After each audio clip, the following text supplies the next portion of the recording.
Hi, we are here at IMFAR in San Diego, and I am with Geraldine Dawson, the Chief Science Officer of Autism Speaks. Hi, Hello.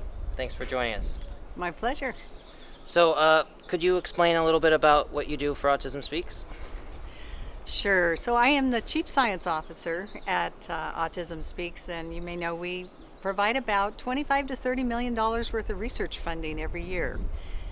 We fund everything from very basic science on the biology of autism to applied science on treatment and intervention. So I help to shape the strategic plan and set the priorities and work with the community to define, what we should be funding and what's important to be focusing on.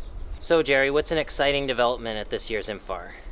Well, as you know, this is the 10th year, or the 10th anniversary for IMFAR. And as a person who's been involved in autism since IMFAR's inception, it's been really exciting to see how it's developed. I remember I even chaired IMFAR in Seattle several years ago.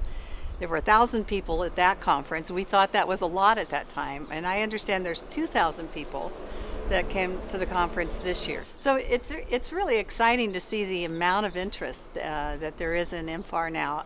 All the new scientists and the press is more interested. I think autism is finally getting its due. What got you interested in autism? Oh my, I've been involved in autism since I was a graduate student back in the 1970s. So I was involved in autism in the days when it was considered a rare disorder.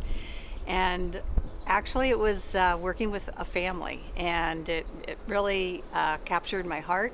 At that time we knew almost nothing about what caused autism. We knew very little about how to help people with autism to do their best and how to help families. And I just decided then and there that I was going to devote my career to it, and I've stuck with it ever since. That's great. What are some interesting scientific studies that are being presented at IMFAR this year that you think that the viewers would want to hear about? Well, there are lots of new things that are being presented. In the area of causes and risk factors, there's some very interesting new work on prenatal exposures that could be affecting risk for autism. So the work coming out of the Mind Institute is showing that if a mother has diabetes, or if the mother has an infection during pregnancy, that this can influence the way the brain develops and increase risk for autism. There's also some very interesting work on early detection, and in fact I just left a meeting that is a group of investigators developing interventions for infants and toddlers with autism. So these are play-based interventions where parents are working with their baby to teach them right from the get-go how to socially respond and develop language. And these kind of early interventions, I think, can really change the trajectory and really improve outcomes. But there's also a lot of work on the underlying biology and brain function, and all of that just gives us better insight and leads us to better methods for treating autism. Great. Do you have any other studies that you might want to talk about? Well, let me think.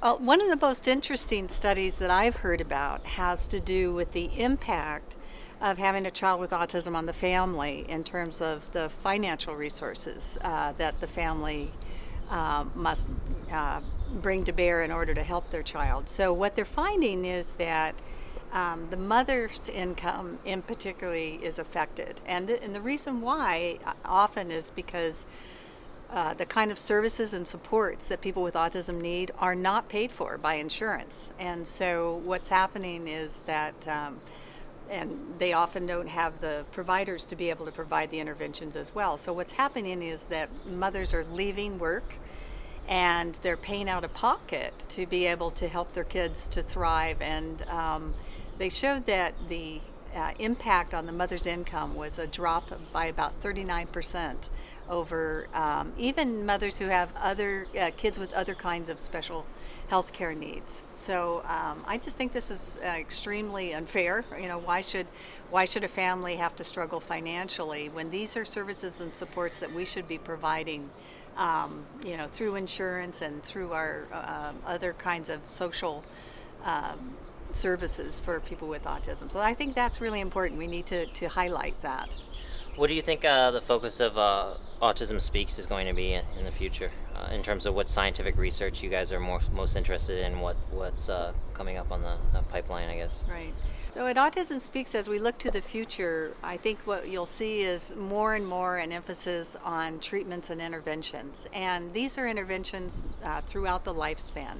So beginning as early as possible, helping parents to work directly with their infants that might be at risk for autism, but early intervention during the preschool phase.